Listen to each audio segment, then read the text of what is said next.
How's it going, everyone? Welcome to another tutorial, and today we're going to be talking about how to install apps and programs on Windows 11.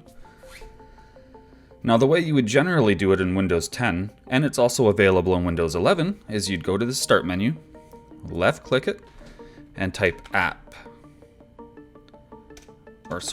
Remove apps. So add or remove programs is what you're searching for there.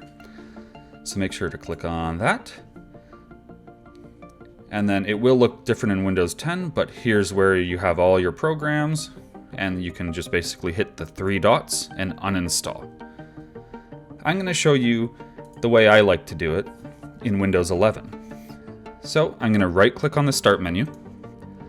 We're going to go to Settings. And then by default we're under System, but just make sure you're clicking System, hit Storage. And the reason why I like clicking this one is because you can actually do three different things here. So you have your installed apps, which again we can click and go back to where we were, where you can again click the three dots and uninstall.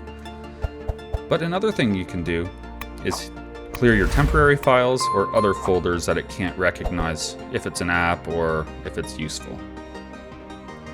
So there you go.